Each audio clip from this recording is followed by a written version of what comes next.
So muli po mga ka-excellence, no, good morning po sa inyo ulit. Magandang araw ito ngayon, hindi mainit. Ito po yung mga weather na masarap magtrabaho sa farm. Kulimlim, medyo umaambon-ambon. So it will be another busy day as we expect one visitor from Bicol.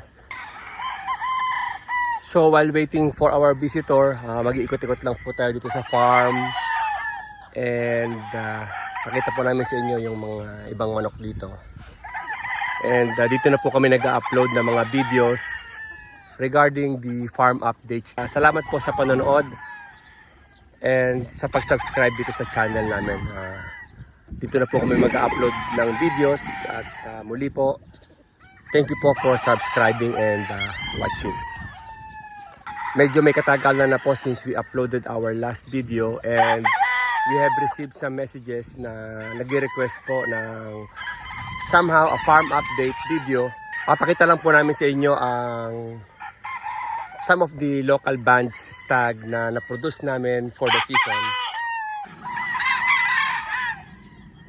Likewise, putin din po namin yung aming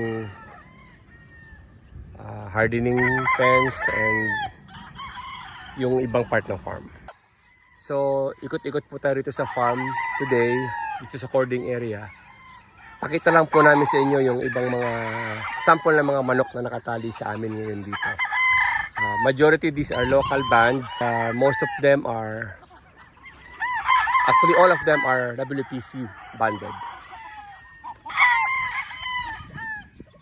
This one is a pure 5K sweater po. Anak po ito nung na-post ko last time na 3-year-old na Dinkfair broodcock. They are 4 brothers. I will keep one of them or 2 at least.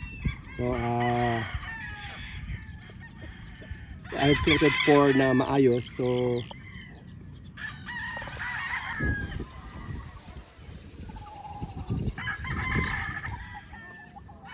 ito naman po isang 5K sweater cross to Gilliam Roundhead.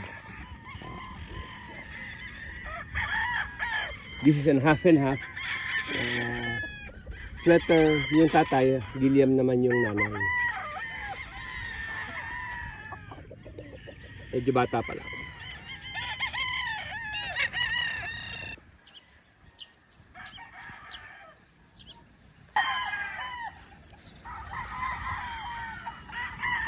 Ikutan na rin natin tong aming mga hardening pens. Dito kami nagka-hardening ng mga stags.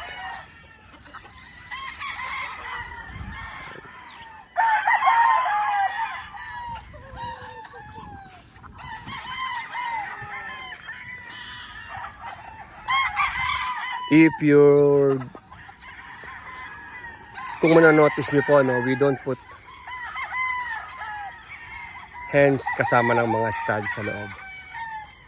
Kasi po, sa experience po namin, kapag po sinamahan ng babae yung mga stag sa loob, they are too aggressive. Nangyayari po, habol sila ng habol sa mga babae and it causes stress, no? So ang ginagawa po namin para po mapabilis yung pag-mature nila, naglalagay na lang po kami ng mga babae dito po sa pagitan nila na nakalimber. So once in a while, lalagyan po namin ng mga babae para po mas mabilis yung pag-develop nila.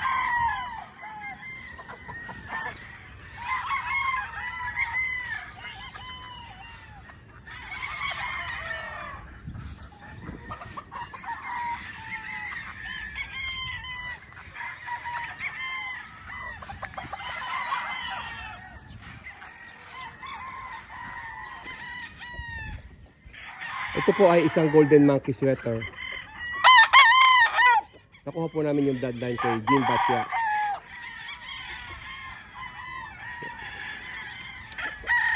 Light in colors.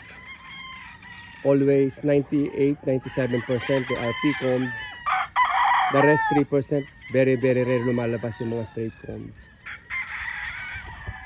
Ever since na nakuha ko po sila, I think for 8 years now or more than 8 years. tatlong stag pa lang ng street ko malumabas sa akin dito. And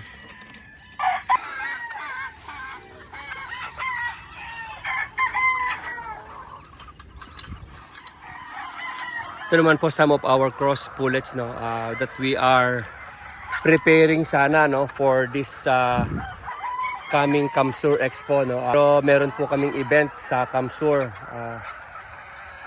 few weeks from now. And ito po yung mga napipili namin na mga madala, no.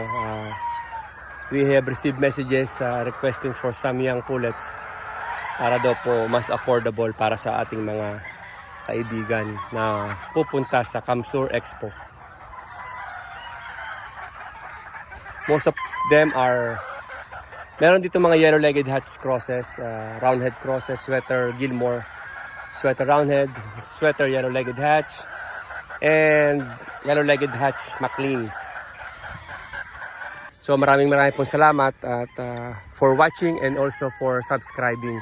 Thank you po, and in the coming days we shall continue to upload more farm update videos for your viewing pleasure. Muli po, maraming pong salamat. Have a nice day everyone.